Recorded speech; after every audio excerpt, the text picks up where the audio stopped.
क्या explain the first shifting property of Laplace transform with example के साथ हमें लाप्लास ट्रांसफॉर्म की फर्स्ट शिफ्टिंग प्रॉपर्टी को एक्सप्लेन करना है। तो पहले तो फर्स्ट शिफ्टिंग प्रॉपर्टी क्या कहती है लाप्लास ट्रांसफॉर्म की।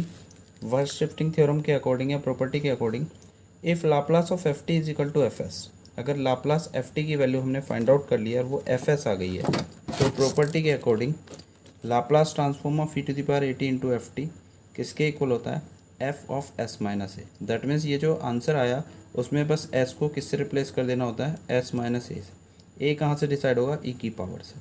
तो यहाँ एस को एस माइनस ए से रिप्लेस कर देंगे, लाप्लास दोनों की प्रोडक्ट का फाइंड आउट हो जाएगा। तो ये प्रॉपर्टी हमारी लाप्लास की फर्स्ट शिफ्टिंग थ्योरम कहती है, फर्स्ट शिफ्टिंग प्रॉपर्टी कहती है। इसका एक एग्जाम्पल के थ्रू इसे समझने का प्रयास करते हैं। तो यहाँ एग्जाम्पल में हमें Laplace of E to the power T into sine two T हम फाइंड आउट कर रहे हैं। तो दो टर्म की प्रोडक्ट का लाप्लास ट्रांसफॉर्म है, जिसमें से एक ई की पावर वाली टर्म है। तो देखते ही हमें समझ जाना चाहिए कि ये क्वेश्चन हमारा फर्स्ट शिफ्टिंग थ्योरम से होगा।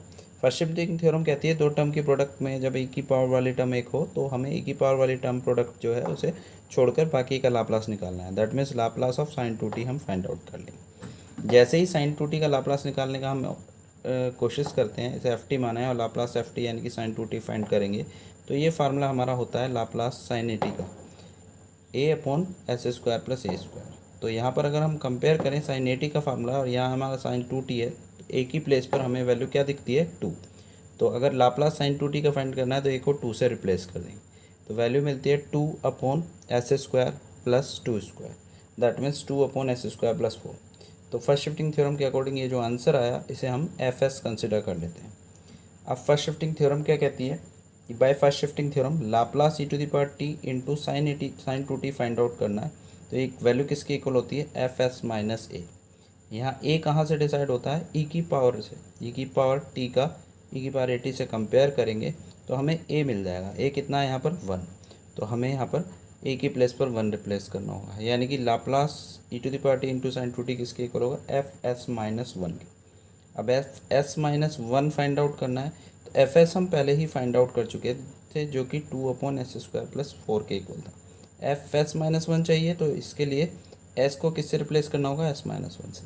तो हमने एस को एस माइनस वन से रिप्लेस किया, तो एफ एस माइनस वन की वैल्यू, तो एस को एस माइनस वन से रिप्लेस करके ये वैल्यू बन जाती है two upon S minus one का होल स्क्वायर प्लस फोर। यहाँ पर इसे होल स्क्वायर को सिंप्लीफाई करें तो सिंप्लीफाई करके हमारा रिजल्ट आता है two upon S square minus two S plus five. ये रिक्वायर्ड आंसर हो जाए।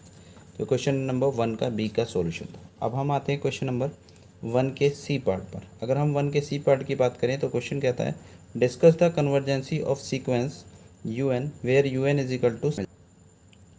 नेक्स्ट हम डिस्कस करते हैं वन का डी पार्ट। क्वेश्चन है show that the function F X is equal to mod Z is not analytic at origin. हमें ये शो करना है कि ये फंक्शन ओरिजिन पर एनालिटिक नहीं है, मोड जेड स्क्वायर। तो इसका सॉल्यूशन में डिस्कस करते हैं हम। ये हमारा क्वेश्चन है, इसमें हमें फंक्शन एफ जेड कितना दिया हुआ है, मोड जेड स्क्वायर।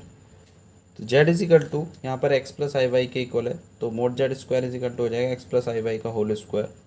यहाँ पर अगर हम इसे इसका मोड फाइंड आउट करें तो एक्स प्लस आई वाई का मोड होता है under root X square plus Y square, but square है तो ये स्क्वायर रूट रिमूव हो जाएगा, तो F Z is equal to X square plus Y square आ जाता है। अब एफ जेड को किसके इक्वल होता है, यू प्लस आई वी के। तो हम इसे कंपेयर कर यू प्लस आई वी से अगर हम इसे कंपेयर करें तो यू की वैल्यू हमें X square plus Y square मिल जाती है और वी की वैल्यू ज़ीरो। अब अगर हम इसको सी आर इक्वेशन के लिए हम इसके चारों पार्शियल डेरिवेटिव फाइंड आउट करेंगे, तो u का पार्शियल डेरिवेटिव निकालेंगे del U upon del X. तो पार्शियल डेरिवेटिव x के रेस्पेक्ट में इसका करेंगे तो 2x आ जाएगा और y कांस्टेंट रहेगा पार्शियल डेरिवेटिव करते समय, तो इसका जीरो हो जाएगा। फिर u का y के रेस्पेक्ट में करेंगे पार्शियल डेरिवेटिव, तो x कांस्टेंट रहेगा यानी कि एक्स स्क्वायर का जीरो हो जाएगा और वाई स्क्वायर का 2y। इसी तरीके से फिर v का करेंगे तो v जीरो वैल्यू रख रहा है तो इसका तो डेरिवेटिव जीरो ही होगा, x के रेस्पेक्ट में भी और y के रेस्पेक्ट में भी। अब सी आर इक्वेशन की अगर हम बात करें तो सी आर इक्वेशन क्या होती है, Cauchy Riemann equation. Del U upon del X equal आना चाहिए del V upon del Y के, और del U upon del Y equal आना चाहिए minus del V upon del X. हम देख सकते हैं del U upon del X की वैल्यू 2x है और del V upon del Y की जीरो है, तो ये दोनों तो इक्वल है नहीं।